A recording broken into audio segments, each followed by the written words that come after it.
আসসালামু আলাইকুম। পঞ্চম শ্রেণীর বৃত্তি পরীক্ষার্থীরা তোমরা যারা আছো এবং আপনারা যারা অভিভাবকরা আছেন, আপনাদের বাচ্চাদের পরীক্ষা তো স্থগিত তবে বাতিল হয়নি। এখন অনেক স্টুডেন্ট প্রশ্ন করতেছে যে স্যার আমাদের তো পরীক্ষাটা স্থগিত বাতিল হয়নি তবে কি আমি ক্লাস 6 এর পড়া শুরু করব?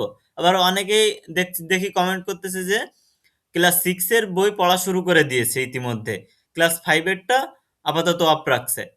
কিন্তু আমি বলবো দেখো এখানে আমার রেকমেন্ড থাকবে তোমার ক্লাস 5 এর বৃত্তি পরীক্ষা যেহেতু এখনো বাতিল হয়নি, স্থগিত, 1 মাসের জন্য স্থগিত, সেহেতু পরীক্ষা কিন্তু তোমাদের হবে একটু দেরিতে হইলেও।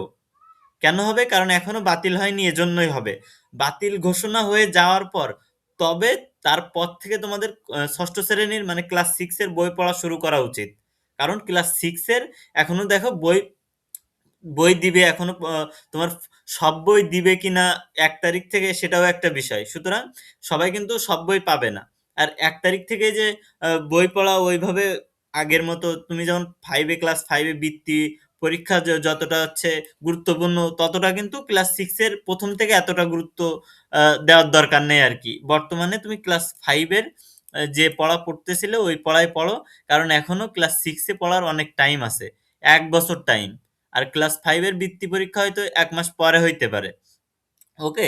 তাই আমার রেকমেন্ড থাকবে যে অবশ্যই তোমরা পড়া কেউ বাদ দিও না। ৫ম শ্রেণীর পড়া পড়তে থাকো। কারণ যেহেতু স্থগিত করেছে, এই সরকার কিন্তু আপিল করবে। সরকার আপিল করলেই এই যে রিটটা প্রত্যাহার হয়ে গেলে তোমাদের পরীক্ষা আয়োজন করে দিবে শিক্ষা বোর্ড। ঠিক আছে? সুতরাং তোমরা ৬ষ্ঠ শ্রেণীর পড়া যারা পড়তেছো তারা ৬ষ্ঠ শ্রেণীর পড়া বাদ দিয়ে তোমাদের বৃত্তি পরীক্ষার জন্য পড়ো, যারা বৃত্তি পরীক্ষা দিতে চাও। আর যারা হচ্ছে একটু মেধাবী তারাই বৃত্তি পরীক্ষা দিবা।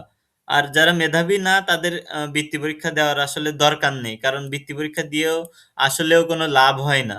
মেধাবী যারা তারাই কিন্তু বৃত্তি পায়। ওকে? কারণ এখানে নাম্বারের উপর ভিত্তি করে বৃত্তি দেওয়া হয়। সবথেকে বেশি নাম্বার যারা পায় তাদের বৃত্তি দেওয়া হয়। সুতরাং তোমরা ক্লাস 5 এর যে বই পড়তেছিলে বৃত্তি পরীক্ষার পড়া, ওই পড়াই পড়ো। ক্লাস 6 এর পড়া তুমি ১ মাস পরে গিয়ে শুরু করলেও আহামরি কোনো ক্ষতি হবে না।